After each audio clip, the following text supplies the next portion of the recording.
Ok, je continue. Je vais ici créer un rectangle à nouveau et un cercle.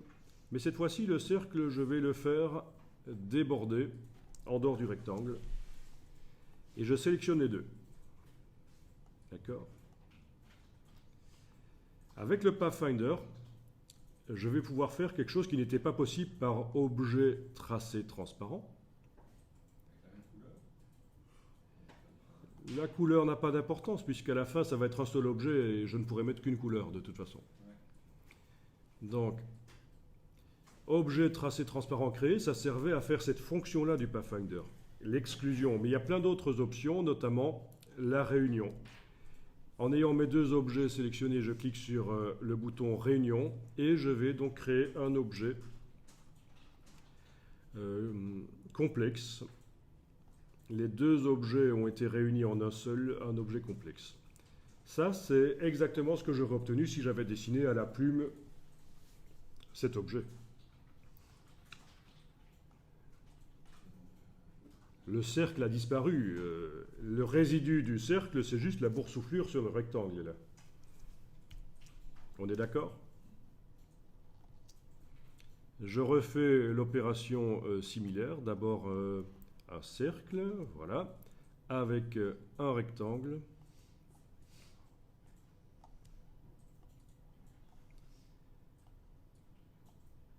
Je sélectionne les deux et je vais utiliser la même fonction du Pathfinder.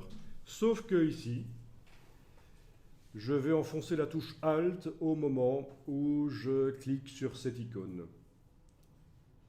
D'ailleurs, les infobules, il faut vraiment les utiliser. Elles vous révèlent parfois des choses. Option clic pour créer une forme composée. C'est ça qu'il est écrit, je pense. Je vais le mettre ici pour mieux voir. Voilà. Bon, de toute façon, ouais. On va le faire. Touche Alt, je clique sur Réunion. Et visuellement, j'ai la même chose que ce que j'avais là. La différence, c'est que le cercle est resté un cercle et je peux, avec la flèche blanche plus, le bouger.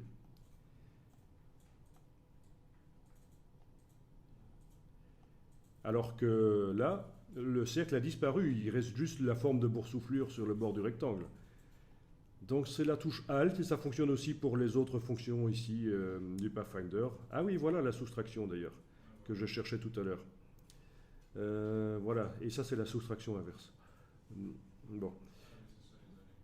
Bon, mais voilà, une forme composée. À un certain moment, d'abord je vais aller voir dans la palette des calques, qu'est-ce que ça m'a créé dans la palette des calques.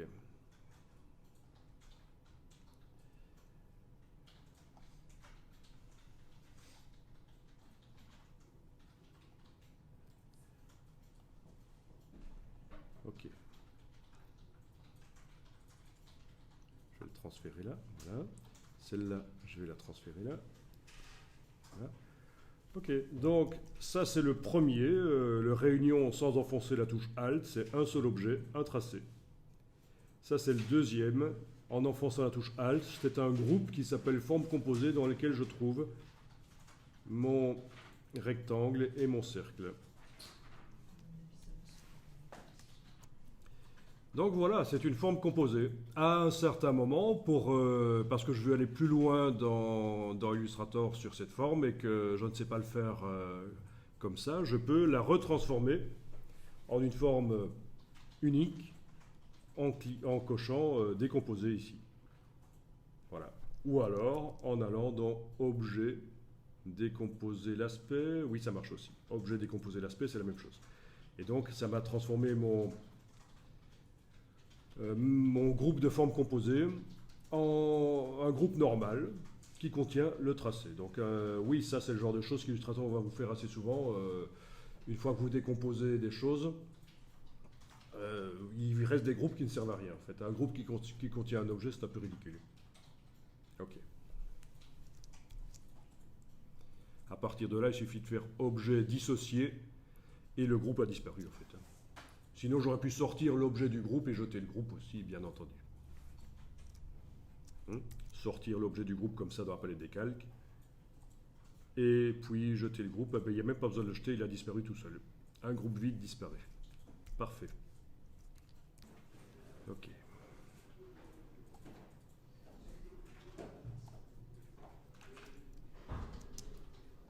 Donc, 3 objets ici. 3 objets. Option division du Pathfinder me crée plein d'objets. Là où les objets s'intersectionnent, ça crée des formes. Donc, hein. Ça, c'est division, c'est le premier? Ça, c'est division, oui. Et donc, par curiosité, je vais aller appliquer le style graphique dessus, sur ces objets. Non, attendez. Oui, là, il y a une subtilité, en effet. Il y a une subtilité, il faut vraiment sélectionner les objets. Parce qu'ils sont mis dans un groupe. Le résultat de la division a créé un groupe. Et si je veux mettre le style graphique sur les différents objets, il faut que j'aille les sélectionner avec la touche majuscule à l'intérieur du groupe. Voilà, oui. Parce que ça, on n'a pas encore vu. Hein. Le style graphique, l'aspect mis sur le groupe qui contient les objets ou au niveau des objets, c'est complètement différent. Donc là, le groupe n'a pas de style graphique appliqué sur lui. J'ai été cliquer sur les différentes cibles avec la touche majuscule pour les ajouter toutes. Et j'ai appliqué le style graphique et voilà ce que ça donne. Donc, OK. Donc on voit qu'ils se sont auto-divisés. D'ailleurs, on peut, avec la flèche blanche plus, les séparer.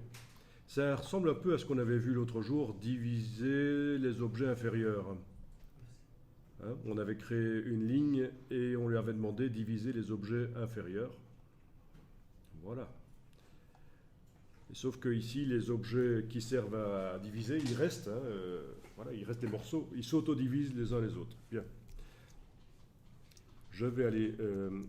D'abord, je vais enregistrer ça, le document. Je vais appeler ça démo division. Voilà. OK.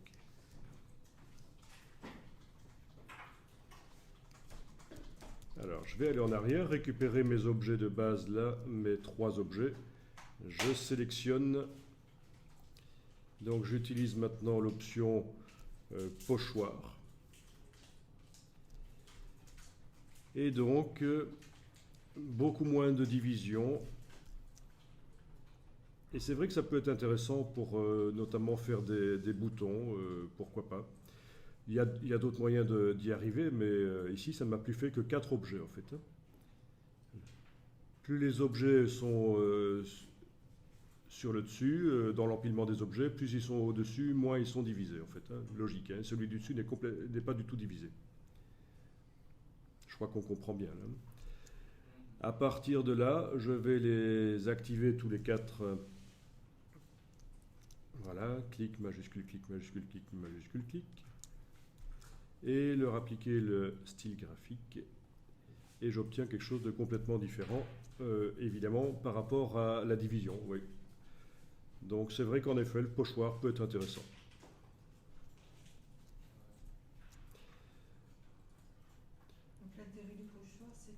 Donc la fonction division est intéressante aussi, ça dépend de ce qu'on veut obtenir. Qu'est-ce qu'on veut faire avec le résultat.